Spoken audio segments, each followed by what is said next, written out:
আমাদের সন্তানরা যারা দেশের জন্য জীবন দিয়েছে, আমাদের শিক্ষকরা যারা জীবন দিয়েছে, আমাদের মা বোন সহ যারা জীবন দিয়েছে রাস্তায়, তাদের সেই আত্মা শান্তি পাবে যদি আমরা সঠিকভাবে এই দেশটাকে গড়তে পারি।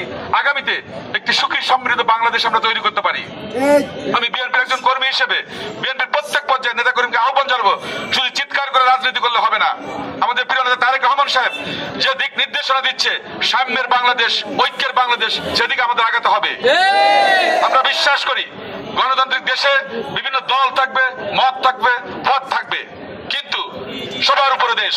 আমাদের নেতা বলেছে দিল্লি নয়, পিন্ডি নয়, সবার আগে বাংলাদেশ। এটা মাথায় রেখে বাংলাদেশের স্বার্থ সুরক্ষা করার জন্য আমাদের সবাইকে কাজ করতে হবে।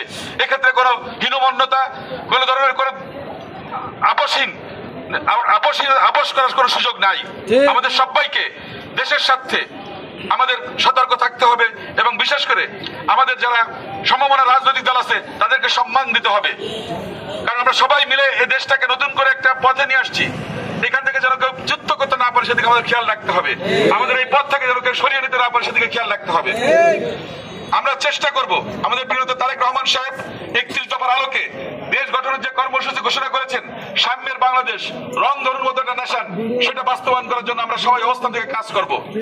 একটা জিনিস খেয়াল রাখতে হবে, আমরা যদি কারোর উপরে চড়া হই, আমরা যদি কোন ধরনের কোন আইন হাতে তুলে নিই, তাহলে এদেশের মানুষ কিন্তু হতাশ হয়ে যাবে। সুতরাং মানুষের যে প্রত্যাশা, দেশটা আগামীতে সুন্দরভাবে চলবে, ছাত্র জনতা জীবন দিয়েছে। একটা জিনিস খেয়াল রাখবেন, যেসব ছেলেরা বলতো we hate politics, I hate politics, তারা কিন্তু রাস্তায় নামা পর্যন্ত আমরা স্বাধীন করতে পারিনি। বিশেষ করে আমাদের যে প্রাইভেট বিশ্ববিদ্যালয়ের ছাত্রছাত্রী যখন নামে আসছে, তখন পরিস্থিতি কিন্তু পাল্টে গেছে এবং পুলিশ বাহিনীর সন্তানেরও কিন্তু রাস্তায় নেমে আসছে। আপনাদের নিশ্চয়ই খেয়াল আছে, একজন ওসি বলেছে, স্যার একটা মানুষকে হত্যা করতে কতগুলো গুলি লাগে। সুতরাং এখানে কিন্তু আমাদের এককভাবে কারো কোনো এখানে কৃতিত্ব নেওয়ার কিছু নেই। এদেশের মানুষ যখন রাস্তায় নেমেছিল তখন স্বাধীনতা অর্জন হয়েছিল। এদেশের মানুষ যখন রাস্তায় নেমে এসেছিল 90 সরেসের বিরুদ্ধে আন্দোলন সফল হয়েছিল, ঠিক তেমনি জুলাই আগস্ট আন্দোলনে যারা আমরা সফলতা পেয়েছি, এদেশের আবাল বৃদ্ধ পণ্ডিত যখন রাস্তায় নেমে এসেছে, ছাত্র জনতা যখন বন্দুকের সামনে তাদের বুক দিয়ে তারা আত্মহুতি দিয়েছে, তখন আমরা স্বাধীনতা অর্জন করতে পেরেছি। সুতরাং আমি সবাইকে বলবো, ইনশাল্লাহ আমরা আমাদের যে শিক্ষা, আগস্টের যে শিক্ষা, আমাদের 36 জুলাই যে শিক্ষা, সেই শিক্ষাকে কাজে লাগিয়ে আগামীতে আমাদের সুন্দর বাংলাদেশ গড়তে হবে।